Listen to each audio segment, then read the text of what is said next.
Under the crossfire, Moonstock completely forgot the guidance provided in the Pro-Demnity pre-discovery training sessions and virtually confessed to everything, admitting that they had no excuses and felt foolish. Moonstock, Pro-Demnity, and Defense Counsel were all relieved when a break was called and the discovery was over. Pro-Demnity counsel reported that the plaintiff's counsel, flush with anticipated victory at trial, was considering upping the stakes and pushing the claim to the insurance limits and beyond. We looked at the evidence again and read the transcripts of discovery.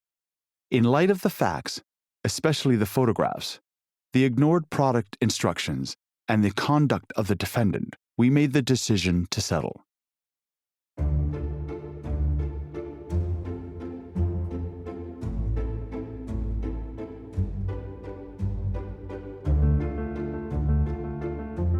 Welcome to The Claims-Free Architect, the podcast that helps architects understand risk and protect themselves and their practice from claims by learning crucial lessons from our archive of over 6,000 past insurance claims.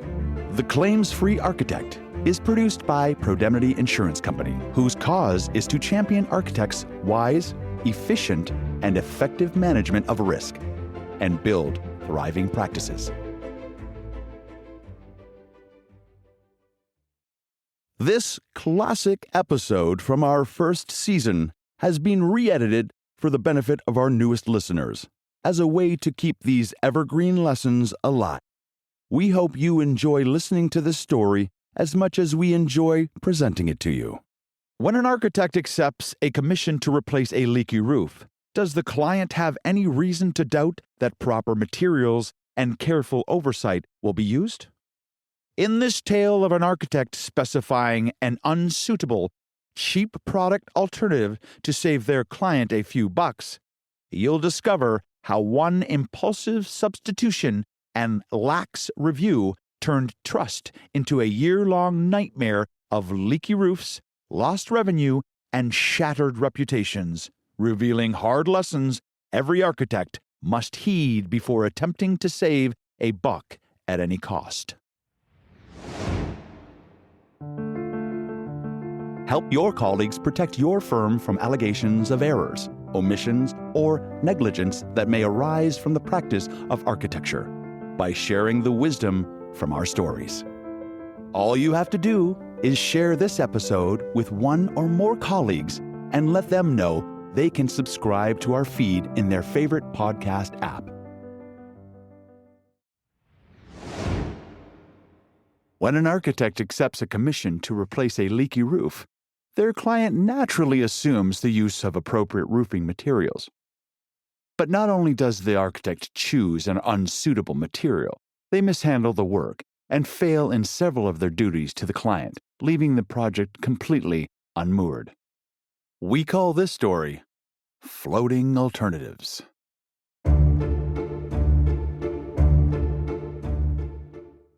Mrs. Irina Stepanovich is the owner of a seniors residence and nursing care facility. She hired architect Madison Moonstock to provide full architectural services for some alterations and additions, and the replacement of a leaking flat roof. The total value of the contract was around $250,000. The architect's tender documents had called for the replacement of the existing roof with a traditional, high-quality, 3-ply tar and gravel built-up roof with insulation tapered to drains. What had been provided instead was a single-ply coating of marine waterproofing, little more than a thick paint, that blanketed the roof and everything that was resting on it at the time. The result of this ill-advised and poorly considered application was a year-long nightmare of caulking and patching that failed to stop the roof from constantly leaking. Finally, Mrs. Stepanovich had called in some roof experts. The roof had been stripped, and something similar to the architect's original specifications was installed. Mrs. Stepanovich's case was straightforward. She knew nothing about construction and had trusted her architect completely. Her architect, meanwhile, had allowed the substitution of an inappropriate marine product in place of proper roofing materials, and had not properly supervised the work, turning a blind eye to some atrocious workmanship. The expert reports that Mrs. Stepanovich had received noted that the specified slopes to drains, flashings, upstands, collars, etc. had never been installed. Instead, an acrylic marine paint membrane had been sprayed over the roof and everything on it, including miscellaneous rubbish. There had been other problems with the renovation work, but the roof was the major claim, and it was enough. The plaintiff's claim was for the costs of these remedies, loss of revenue, and other assorted damages. Mrs. Stepanovich was a qualified nurse in her mid-70s. She had been operating her retirement residence for 35 years and had an impeccable record. But her reputation, as well as her operations, had been badly damaged by the mess created by the negligence of the architect and the general contractor. Rooms had been vacated and patients had been sent home or to other institutions. The architect, when questioned by Pro-Demnity, described how they had discovered the miracle marine product. They had met a salesperson in a booth at the boat show. This salesperson had explained the miraculous properties of the product and had given them some attractive marketing brochures. It dawned on them that this was a perfect solution for a leaky roof. If it could keep boats afloat, surely it could repel raindrops. They had eagerly shown the brochures to Mrs. Stepanovich and had discussed the substitution with her. Not only would it do the job, they said, it would also save her money. She would be getting a credit for the reduced cost. Moonstock, the architect, did not actually supervise the work. The contract only called for review, which they believed was a lesser standard and didn't require inspection. They had placed complete faith in the contractor and the supplier to ensure that the work was done properly. Everything seemed shipshape, so to speak, when the certificate of substantial completion was issued. The roof looked good and wasn't leaking, but 8 weeks later, just after the 45-day lien period had expired, it started to rain, and the roof started to leak. At Moonstock's urging, the contractor had made numerous visits, caulking openings, sealing cracks, and so on. The architect felt that they had done all that could be expected of them. Entreaties to the manufacturer and supplier were ignored. The statement of defense entered by Pro-Demnity appointed counsel was all pro forma. We denied that we were liable for the detailed workmanship. We stressed the architect's limited role in the review of construction. We confirmed that the plaintiff had agreed to the substitution. We stated that we had relied on the manufacturer's claims for his material as well as the contractor's workmanship and supervision of his own work. Furthermore, Pro-Demnity objected to the amount being claimed. Even if the architect were liable, which we denied, we shouldn't be required to pay for the betterment provided by the new roof. The credit that Mrs. Stepanovich had received meant that, in the end, she had paid for a less expensive roof. So any damages against the architect should be limited to the losses related to the abandoned roofing system. As for the loss in operational revenue, and so on, we referred to the architect-client agreement, which stated clearly that the architect was not liable for such consequential damages. We also cross-claimed against the general contractor and third-partied the supplier and manufacturers of the marine membrane.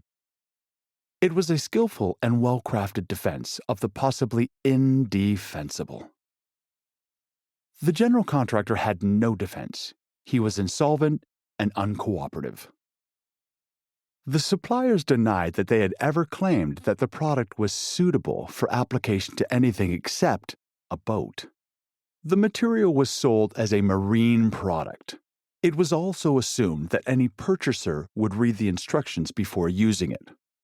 Apply only to clean, smooth, well-prepared surfaces.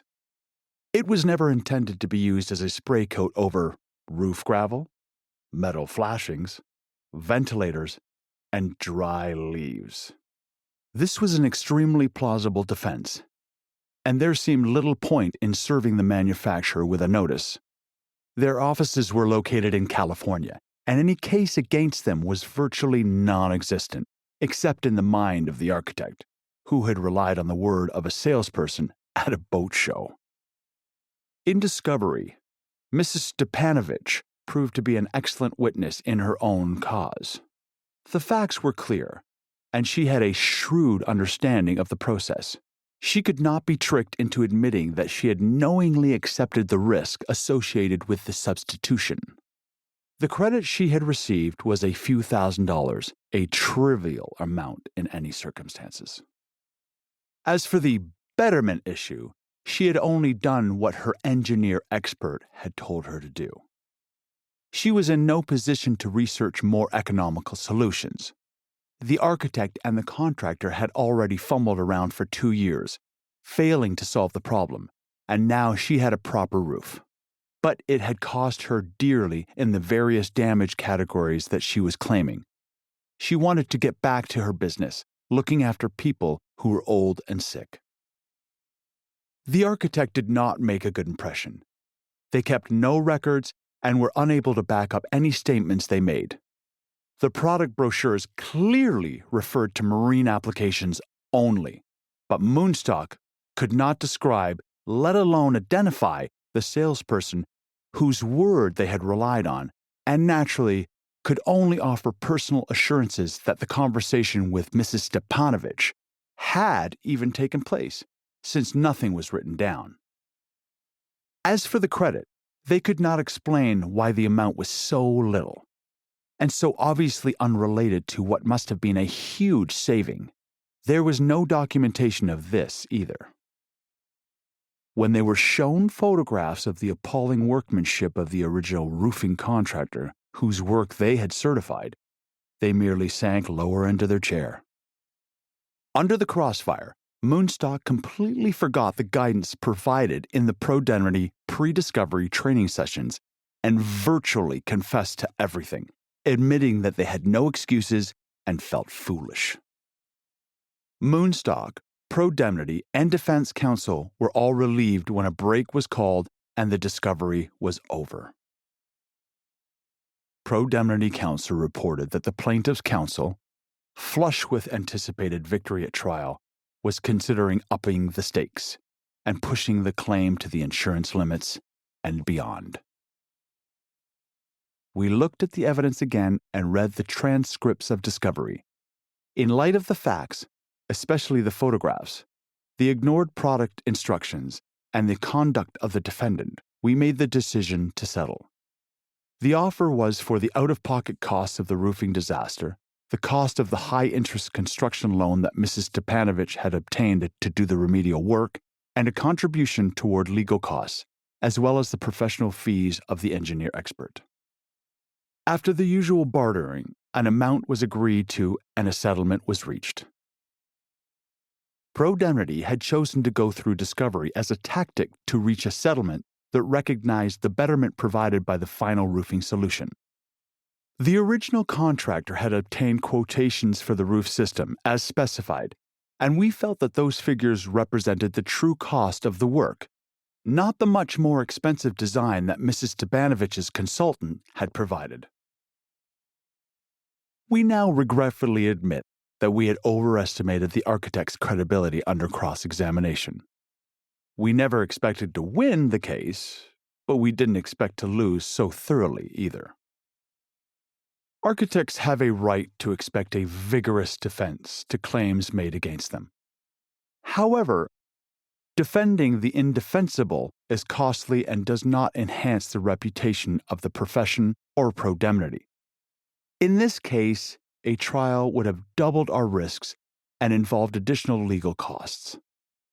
Both sides were well represented legally, but the plaintiff was also supported by a convincing and credible presentation and proper records. Lesson number 1. Don't be swayed by the promises of miracle materials, especially in instructions that feature lifestyle images in lieu of technical information. Under any circumstances, avoid twisting or ignoring the manufacturer's instructions. Lesson number 2. No matter what you may have been led to believe, review can be taken to mean inspection of critical matters. Constant attendance or supervision is not required of architects, but when they are on site, they are expected to examine carefully, i.e., inspect the work. This architect had no excuses. They were on the roof on many occasions and failed to observe horrendous workmanship. Lesson number 3. Follow your lawyer's instructions. Whatever pangs of guilt or remorse you may be feeling, try not to crumble on the stand. You will only undermine your own defense and give the other side the upper hand.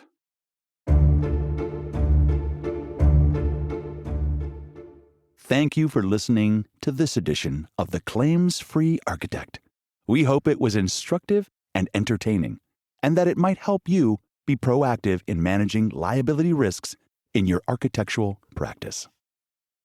In this episode, we've learned the following. Never trust miracle materials promoted with enticing lifestyle imagery instead of technical data. Be aware that on-site review may sometimes be construed by some people as careful inspection. Always document substitutions, credits, and client discussions in writing. Remember that every jurisdiction and every case is different. Always refer to the laws and regulations governing your local jurisdiction and consult legal, architectural, and insurance professionals about the unique circumstances of your own case.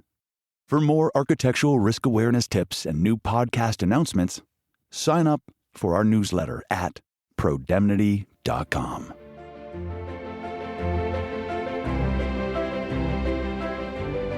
If you liked this story, follow The Claims-Free Architect in your favorite podcast app. The original Pro-Demnity stories were written by David Croft and have been adapted for audio by Gordon Grice. The stories are performed by Liam Gadsby and produced by Revelator Studio, Toronto. The publisher and executive producer of the written stories and audio episodes is Pro-Demnity Insurance Company, Toronto. For more information, including the full legal disclaimer, visit Pro-Demnity.com.